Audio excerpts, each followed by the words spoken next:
महाराज मेहमानों की पसंदीदा आदर्श और उनके पालक माननीय रक्षा मंत्री एवं उत्तर प्रदेश के माननीय मुख्यमंत्री जी के अनुसार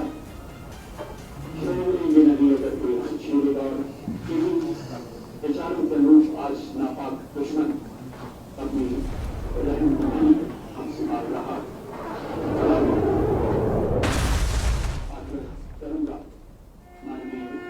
વડાપ્રધાનના નિવાસ સ્થાને એક મહત્વપૂર્ણ બેઠક મળી હતી, જેમાં રક્ષામંત્રી રાજનાથસિંહ, વિદેશ પ્રધાન એસ જયશંકર સાથે એનએસએ અજીત ડોભાલ અને સીડીએસ અને સેનાના ત્રણેય પાંખના વડા ઉપસ્થિત રહ્યા હતા. અને બેઠક પૂર્ણ થયા બાદ રક્ષામંત્રી મીડિયા સમક્ષ આવ્યા હતા અને રક્ષામંત્રીએ એક બુક દેખાડી હતી. મહત્વપૂર્ણ એ પણ છે કે લખનૌમાં પણ હવે એ બ્રહ્મોસ મિસાઇલ બનવાની છે અને ભારત પાકિસ્તાન વચ્ચે છે હાલ તો સીઝ ફાયરની સ્થિતિ છે. બંને દેશ દ્વારા આખી રાત સીઝ ફાયરનું પાલન કરવામાં આવ્યું છે. કોઈ પણ જગ્યાએ ફાયરિંગ કરવામાં નથી આવ્યું અને આ બેઠક ખૂબ મહત્વપૂર્ણ માનવામાં આવી રહી છે. આ પહેલાં થોડી વાર પહેલાં જ હજુ તો ભારતીય વાયુસેનાએ પણ ટ્વીટ કર્યું હતું કે ઓપરેશન સિંદૂર હજુ પણ યથાવત છે. થોડા સમય બાદ બ્રીફિંગ આપવામાં આવશે તેવું વાયુસેના તરફથી કહેવાયું હતું અને બેઠકમાં સીઝ ફાયર બાદની સ્થિતિ અંગે પણ સમીક્ષા કરવામાં આવી હતી. જો કે રક્ષામંત્રી હવે શું નિવેદન આપવાના છે, શું કહેવાના છે, તેના ઉપર સૌની નજર છે. કારણ કે ભારત પાકિસ્તાન વચ્ચે છેલ્લા ઘણા સમયથી તણાવભરી સ્થિતિ હતી, સંઘર્ષ ચાલી રહ્યો હતો અને આ સંઘર્ષ હાલ તો યુદ્ધ વિરામમાં પરિણમ્યો છે. એટલે युद्ध विराम उत्तर प्रदेश के यशस्वी एक्टिव एवं इफेक्टिव चीफ मिनिस्टर श्रीमान योगी आदित्यनाथ जी, यूपी के उप मुख्यमंत्री श्री केशव प्रसाद जी मौर्य, श्री ब्रजेश जी पाठक, यूपी के एनआरआई एवं investment promotion minister Shri Nand Kumar ji गुप्त नंदी जी, मेंबर राज्यसभा श्री ब्रिजलाल जी, विधायक सरोजनी नगर डॉक्टर राजेश्वर सिंह, विधानसभा और विधान परिषद के सभी सम्मानित सदस्यगण, हमारे डीआरडीओ के साइंटिस्ट और यहाँ मौजूद अधिकारीगण, देश भर के मौजूद सारे टेक्नोक्रेट्स, देवियों व सज्जनों, सबसे पहले तो मैं क्षमा चाहता हूँ कि अपरिहार्य कारणों से चाहते हुए भी मैं समय से उपस्थित नहीं हो पाया. मैं जानता हूँ कि हमारे मुख्यमंत्री योगी जी को बहुत ही आवश्यक कार्यक्रम से गोरखपुर जाना था, लेकिन केवल इस कार्यक्रम की महत्ता को समझते हुए उन्होंने इसमें उनको विलंब हुआ है, फिर भी वो यहाँ पर मौजूद हैं. साथियों, आज लखनऊ में BrahMos integration and testing facility centre के उद्घाटन के शुभ अवसर पर मैं आप सबसे बातचीत करते हुए बेहद प्रसन्नता की अनुभूति कर रहा हूँ. मेरी बड़ी इच्छा थी कि मैं स्वयं उपस्थित होकर आप सबके बीच मैं रहूं, आप सबसे मैं सीधा संवाद करूं, पर मैं क्यों नहीं आ पाया यह बात आप सभी जानते हैं. अभी जिस परिस्थिति से हम गुजर रहे हैं उसे देखते हुए मेरा दिल्ली में रहना यह अति आवश्यक था. इसलिए मैं वीडियो कॉन्फ्रेंसिंग के माध्यम से आप सभी से जुड़ रहा हूं. मैं भले ही आपके बीच नहीं आया, लेकिन अपने उत्साह के माध्यम से आप मुझ तक जरूर पहुंच गए हैं. यह अपने आप में एक संदेश है कि चाहे हम किसी भी परिस्थिति में रहें, यह देश चलता रहेगा और हमारा काम नहीं रुकेगा. किसी भी स्थिति में हमारा संवाद नहीं टूटेगा. साथियों, आज का दिन हमारे शहर लखनऊ और हमारे राज्य उत्तर प्रदेश और हमारे पूरे देश के लिए एक ऐतिहासिक दिन है. आज का दिन मैं समझता हूं उस शक्ति की आराधना का दिन है जो हमारी सेनाओं को संबल प्रदान करती है, जो हमारी सेनाओं में निहित होकर दुश्मन पर कहर बरसाती है. आज का दिन मेरे लिए व्यक्तिगत रूप से बहुत ही महत्वपूर्ण है, क्योंकि मैंने अपने शहर लखनऊ के लिए एक सपना देखा था कि मेरा शहर भारत के डिफेंस सेक्टर को मजबूत करने में एक बड़ा योगदान दे. वह सपना अब पूरा हो रहा है. साथियों, BrahMos integration and testing facility का उद्घाटन इसलिए भी महत्व रखता है क्योंकि आज का दिन बहुत ही खास है. आप सब तो जानते ही हैं कि आज नेशनल टेक्नोलॉजी डे है. आज ही के दिन 1998 में श्रद्धेय अटल बिहारी वाजपेयी जी के नेतृत्व में हमारे वैज्ञानिकों ने पोखरण में परमाणु परीक्षण करके दुनिया को भारत की ताकत दिखाई थी. और वह परीक्षण हमारे साइंटिस्ट, इंजीनियर्स, डिफेंस पर्सनल और कई अन्य स्टेक होल्डर्स के अथक प्रयासों का ही परिणाम था। यह हमारे वैज्ञानिकों तथा इंजीनियर्स को मान्यता देने, उनको रिकॉग्नाइज करने और उनके कंट्रीब्यूशन को एक्नॉलेज करने का दिन है। मुझे अच्छी तरह याद है, जब मैंने इसका शिलान्यास किया था, उस समय माननीय मुख्यमंत्री श्री योगी आदित्यनाथ जी भी थे। उस दौरान मैंने यह इच्छा जाहिर की थी कि जितनी जल्दी हो सके इस प्रोजेक्ट को पूरा कर लिया जाए, और मुझे यह देखकर बेहद खुशी हुई कि आप लोगों ने मेरी भावनाओं का सम्मान रखा और महज 40 महीने में इस प्रोजेक्ट को पूरा करके दिखाया। आज हमारे आसपास जैसी परिस्थितियां हैं, उसे देखते हुए यह बेहद जरूरी हो जाता है कि हम अपने लक्ष्यों को ऐसे ही समयबद्ध तरीके से पूरा करते रहें।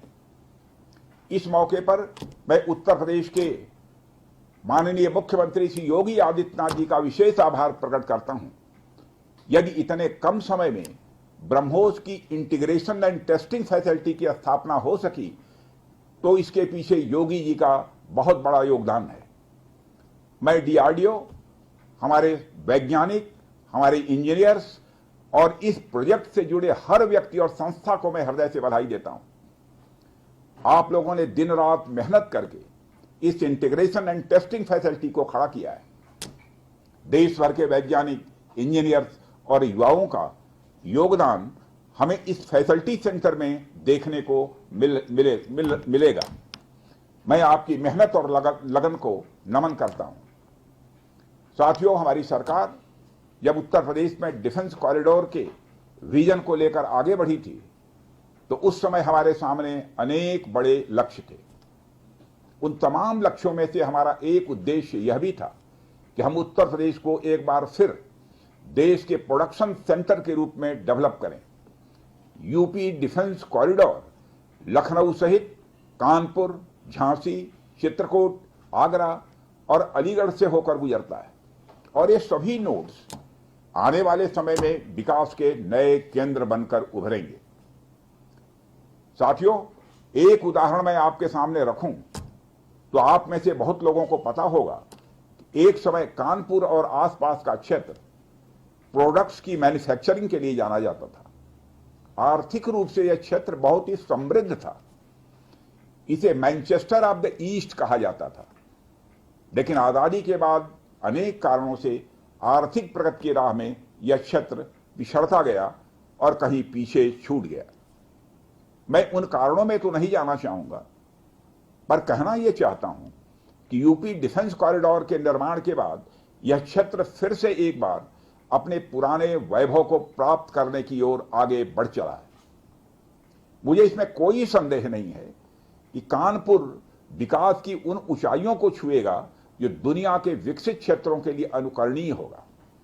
कल को वेस्ट में कोई क्षेत्र जब बहुत अधिक प्रगति करेगा तो उसे कानपुर ऑफ द वेस्ट कहा जाएगा। इसी प्रकार डिफेंस इंडस्ट्रियल कॉरिडोर के सभी नोड्स को डेवलप करने के लिए हम पूरी तरह से कमिटेड हैं। मुझे यह भी बताया गया है कि अभी उत्तर प्रदेश डिफेंस कॉरिडोर में aircraft manufacturing, UAV, drones, ammunitions, composite and critical materials, small arms, textile तथा पैरासूट आदि में मेजर इन्वेस्टमेंट किए गए हैं।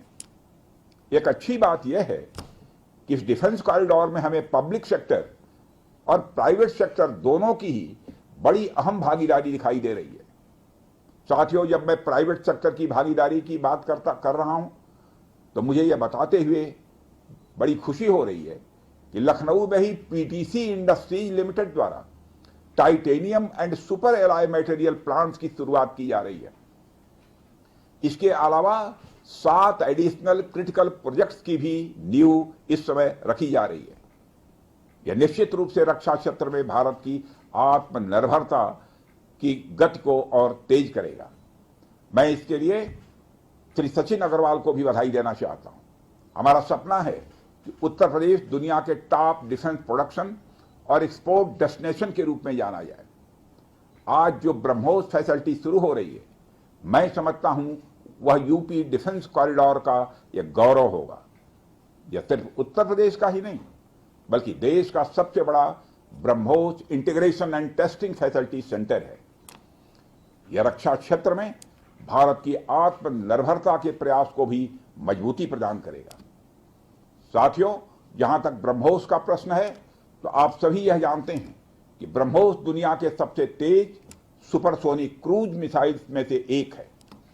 ब्रह्मोस सिर्फ एक हथियार नहीं है, बल्कि यह अपने आप में एक मैसेज है। मैसेज हमारी आर्म्ड फोर्सेस के स्ट्रेंथ का है। मैसेज दुश्मन के प्रति हमारी डेटरेंस का है, प्रतिरोधक क्षमता का है। मैसेज हमारी बॉर्डर्स की सेफ गार्डिंग के हमारी प्रतिबद्धता का है।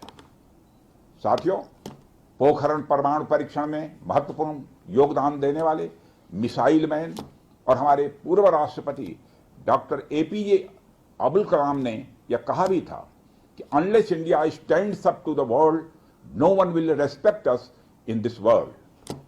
Fear has no place, only strength respects strength. अर्थात दुनिया कमजोरों का नहीं, बल्कि शक्तिशाली का सम्मान करती है। उनका विजन था कि हमें अपनी ताकत को और मजबूत करना होगा।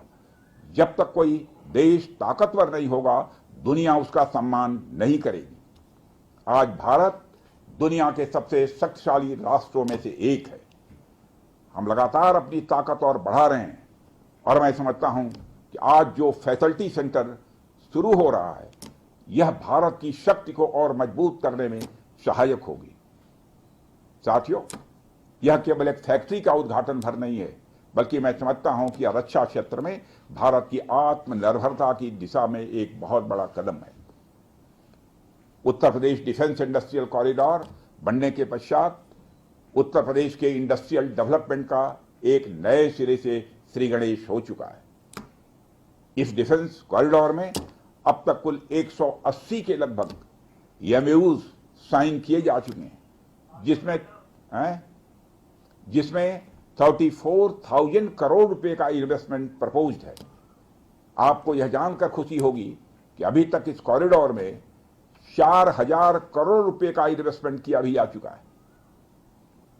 साथियों, टेक्नोलॉजी डे के दिन इस हाई टेक्नोलॉजी प्लेटफॉर्म फैसिलिटी को इनागुरेट करना अपने आप में एक लैंडमार्क डे है, परंतु इसके साथ साथ यह भारत की नई इनोवेटिव एनर्जी को भी दिखाता है, जिसको हमने पिछले कुछ सालों में गति देने का प्रयास किया है। हम सब जानते हैं कि इस समय टेक्नोलॉजी के क्षेत्र में, खासकर critical high and frontier technology के क्षेत्र में बड़ी तेजी से बदलाव आ रहा है। चाहे सिविल सेक्टर हो या डिफेंस सेक्टर, आज रोज नई नई टेक्नोलॉजी सभी प्रकार के प्रोडक्ट्स या सर्विसेज में क्रांतिकारी परिवर्तन ला रही हैं। हमारे जीवन का कोई भी ऐसा कार्य क्षेत्र नहीं है जहां टेक्नोलॉजी हमें डिसरप्टिव तरीके से प्रभावित न कर रही हो। दुनिया के हर क्षेत्र में इस टेक्नोलॉजी क्रांति ने एक ऐसी उथल पुथल मचा रखी है, जहां पुराने सारे अब तक के स्थापित जो नोशंस हैं, धारणाएं हैं, वह तेजी से बदल रही हैं, और ऐसे नए परिवर्तनों का आगाज हो रहा है जिसके बारे में पहले हम सोच भी नहीं सकते थे। ऐसे में नेशनल टेक्नोलॉजी डे एक खास महत्व रखता है, और इस खास दिन पर डिफेंस के क्षेत्र में एक हाई टेक्नोलॉजी फैसिलिटी को उद्घाटन करना मेरे, आपके और हम सब के लिए एक गौरव का विषय है।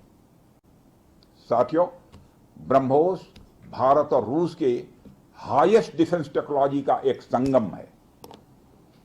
जिस तरह हमारा उत्तर प्रदेश प्रयाग स्थित संगम के लिए दुनिया भर में जाना जाता है, उसी तरह आने वाले समय में लखनऊ भी इस टेक्नोलॉजी के संगम के लिए जाना जाएगा। और यह संगम कई अनेक विशेषताओं को अपने अंदर समाहित करता है। आने वाले समय में यह रोजगार के सीधे यानी डायरेक्ट और इनडायरेक्ट अवसर पैदा करेगा। मुझे यह भी विश्वास है कि आने वाले समय में यह क्षेत्र एक ग्रोथ पोल के रूप में उभर कर सामने आएगा। साथियों, ब्रह्मोस जैसे कॉम्प्लेक्स सिस्टम की एक खास विशेषता होती है, और यह सिस्टम अनेक प्रकार के सब सिस्टम, कंपोनेंट्स और पार्ट्स से बने होते हैं, जिन्हें किसी भी एक जगह पर निर्मित करना संभव नहीं होता। या सभी अलग अलग पार्ट्स इतने विशेष होते हैं, स्पेशलाइज्ड होते हैं, इनमें से हर एक को बनाने के लिए हाईली स्किल्ड मैन पावर और हाई टेक्नोलॉजी वाले हथियार, औजार, टूल्स की आवश्यकता होती है।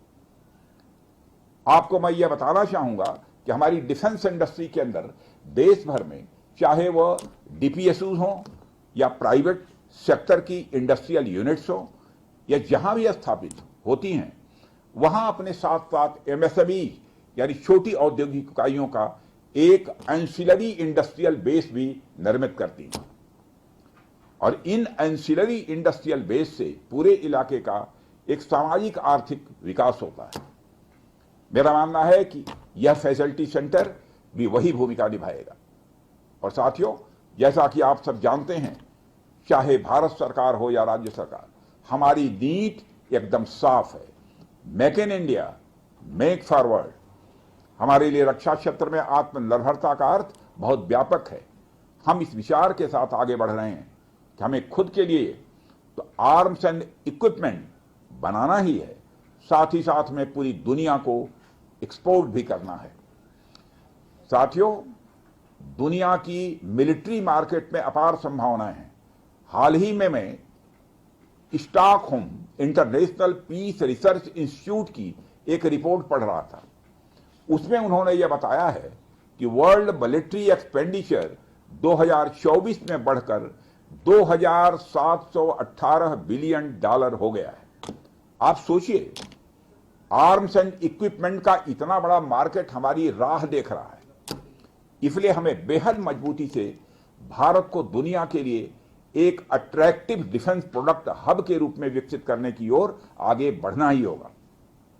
आज का दिन उस विचार की तरफ बढ़ाया गया हमारा एक और ठोस कदम है। इन सारी चीजों ने मिलाकर उत्तर प्रदेश में डेवलपमेंट का एक इकोसिस्टम तैयार किया है। इसी कारण हम उत्तर प्रदेश में डिफेंस कॉरिडोर का भी निर्माण कर पाए। हमने लखनऊ में डिफेंस एक्सपो का भी आयोजन किया। हमने डीआरडीओ के टेस्टिंग सेंटर DTTC की भी स्थापना की और आज जिस ब्रह्मोस फैसिलिटी का उद्घाटन यहां हो रहा है, इस फैसिलिटी की शुरुआत से ही लगभग 500 डायरेक्ट और 1000 इनडायरेक्ट रोजगार सृजित होंगे। यह भी कहीं न कहीं उस इकोसिस्टम के कारण ही संभव हो पाया है जो श्री योगी आदित्यनाथ जी ने यहां डेवलप किया है।